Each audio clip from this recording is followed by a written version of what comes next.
Hi, I'm Jensen, and this presentation is on a solution to reducing nitrate concentrations in agricultural runoff.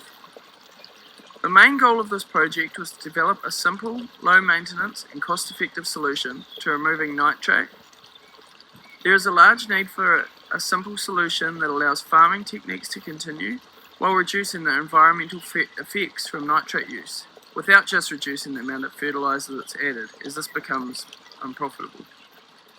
The investigation tested an algae turf scrubber, which basically is a tray with growing media attached that allows algae to grow.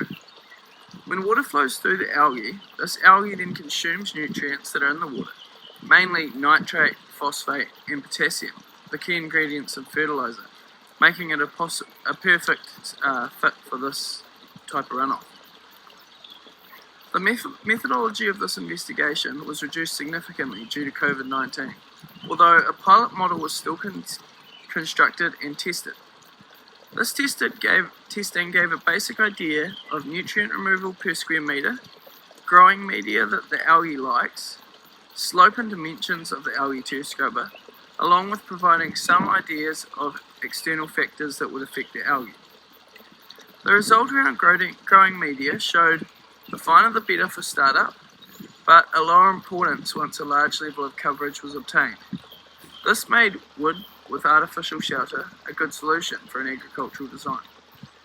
Along with this, it was found that the length to width ratios are not as important as was first found.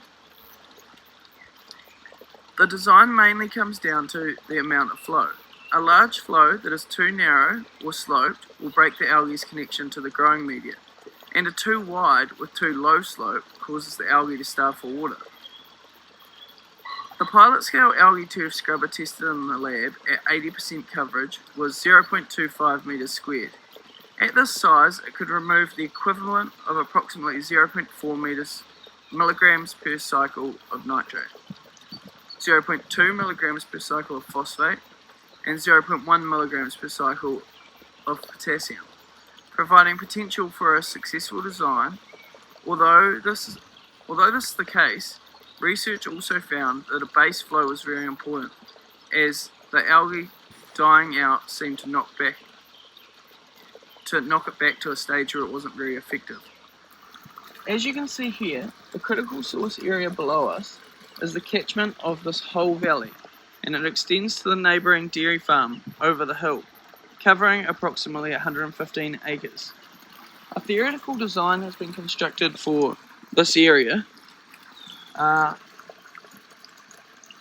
and when some tests were completed, it was found that the water had a nitrate concentration of about 10.35 milligrams per litre.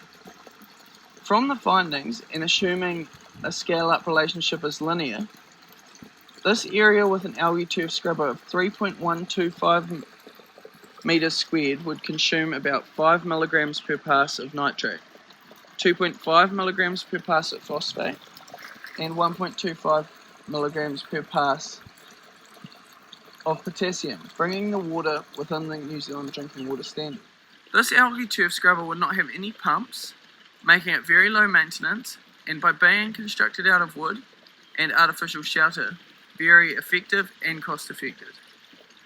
Although major limitations due to COVID-19 restricted the accuracy and robustness of this investigation, findings do show potential for an algae turf scrubber to make a large impact in removing nutrients from agricultural runoff.